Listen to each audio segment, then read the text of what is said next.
Hi friends, welcome back to channel Galatta குக்குகள். இன்றைக்கி வந்து நாங்கள் ரசம் பார்க்கலாங்க. ரசமும் அப்புறம் பீட்ரூட்டு பொரியல், ஃபிஷ் ஃப்ரை தாங்க பார்க்கலாம். இன்றைக்கி வந்து இந்த ரசத்துக்கு நான் மசாலா காமிக்கிறேன் உங்களுக்கு. இது வந்து ஒரு ஸ்பூன் மிளகு, சீரகம், பூண்டு, பச்சை மிளகாய் 2 சின்னது, கொஞ்சம் கொத்தமல்லி தண்டு, கருவேப்பிலை, இது எல்லாம் போட்டு இதில் மிக்சியில் குறைப்பாக அடிச்சிட்டு எடுத்துகிட்டு வந்துடலாம்.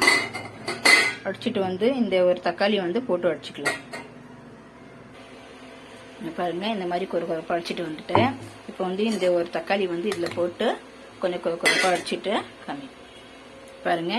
இந்த மாதிரி குறைப்பாக அடிச்சிட்டு இது ஒரு பக்கம் வச்சிடலாம். இந்த புளி நான் ஊற போட்டு வச்சிருக்கிறேன். அப்புறம் இது ஒரு 3 தக்காளி, கொஞ்சம் கொத்தமல்லி இதில் வந்து போட்டு புளி தண்ணி போட்டு நல்லா கரைச்சி எடுத்து வச்சுக்கலாம்.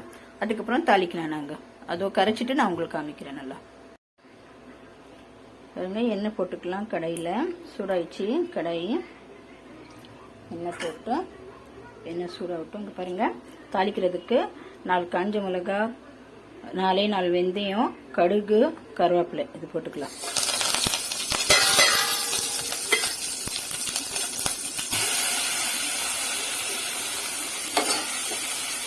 பெருங்காயம்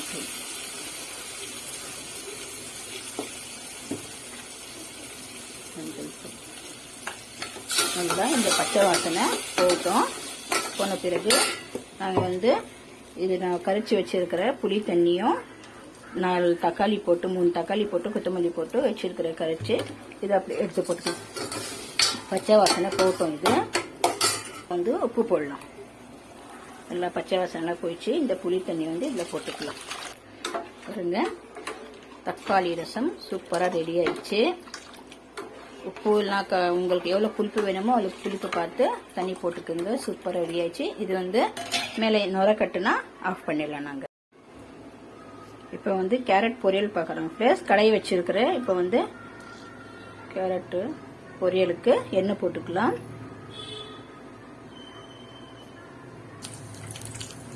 இந்த கடலைப்பருப்பு, உளுந்து, காஞ்ச மிளகாய், அப்புறம் கடுகு, கருவேப்பிலை இது போட்டு கொஞ்சம் செவந்து வரட்டும் பார்க்கலாம். இது போட்டால் அப்படியே கருமுருன்னு இருக்கும். சூப்பராக இருக்கும் பொரியல். நீங்கள் செஞ்சு ட்ரை பண்ணி பாருங்கள். சூப்பராக இருக்கும். இது செவந்து வரட்டும் பார்க்கலாம். அப்புறம் இந்த தேங்காய் வந்து நாங்கள் குறைப்பாக அடிச்சுட்டு வந்து நான் காமிக்கிறேன் உங்களுக்கு.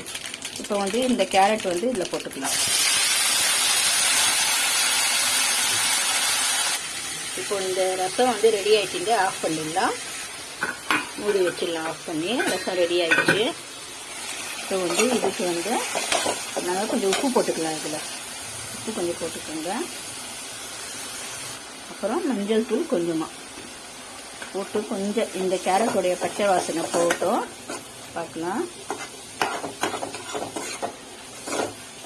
கொஞ்சம் எண்ணெயிலேயே ஃப்ரை, தண்ணியே போட தேவையில்லைங்க. இதுலேயே ஃப்ரை பண்ணால் உங்களுக்கு நல்லா வெந்துடும். இது வந்து கொஞ்சம் ஃப்ரை ஆகிட்டோம். மூடி வச்சிடலாம். நாங்கள் ஒரு 5 நிமிஷம் ஸ்லோலியே இருக்கட்டும் பார்க்கலாம்.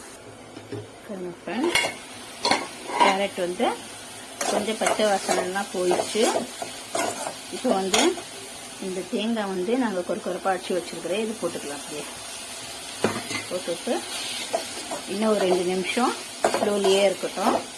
இந்த தேங்காயோட பச்சை வாசனைலாம் போய் நல்லா இன்னும் சூப்பராக வெந்து வரும் பார்க்கலாம். இது மூடிட்டு வச்சுலாம் ஒரு 2 நிமிஷம் பாருங்கள் ஃப்ரெண்ட்ஸ்.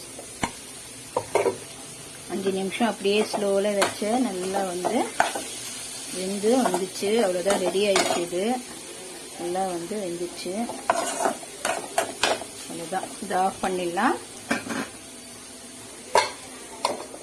இது ரெடி ஆயிடுச்சு. ஆஃப் பண்ணிடலாம். இப்போ வந்து இந்த மீனுக்கு வந்து நான் மசாலா போட்டுக்கிறேன். இதுக்கு தேவையான பொருள் வந்து இங்கே பாருங்கள். இது வந்து வாழை மீன். இது எங்கள் வீட்டில் ரொம்ப பிடிக்கும் எல்லாருக்கும் இந்த மீன். இதில் வந்து மசாலா போட்டுக்கலாம். இப்போ பாருங்கள், தனியாத்தூள் 1/2 ஸ்பூனு, மஞ்சள் தூள் 1/4 ஸ்பூனு, உப்பு, கொஞ்சம் மிளகாய் தூள் 2 ஸ்பூனு. இது வந்து காஷ்மீரி. உங்களுக்கு விருப்பம் இருந்தால் காஷ்மீர் போடுங்க, இருந்தால் இல்லைன்னா பரவாயில்ல, அப்படியே விட்டுடுங்க. நான் கொஞ்சம் கலருக்காக போடுறேன். அப்படியே இதில் போட்டு நல்லா பெரட்டி வச்சுக்கலாம். பாருங்கள், இந்த மாதிரி தடவி வச்சுட்டேன். நான் ஒரு 10 நிமிஷம் ஃப்ரிட்ஜில் வச்சிடலாம். நான் வறுக்கும்போது உங்களுக்கு காமிக்கிறேன். பாருங்க ஃப்ரெண்ட்ஸ் 15 நிமிஷம் ஆயிடுச்சு. இப்போ வந்து தவா வச்சிருக்கிறேன். இப்போ வந்து இந்த ஃபிஷ் வந்து போட்டுக்கலாம். பிஸ்மில்லா.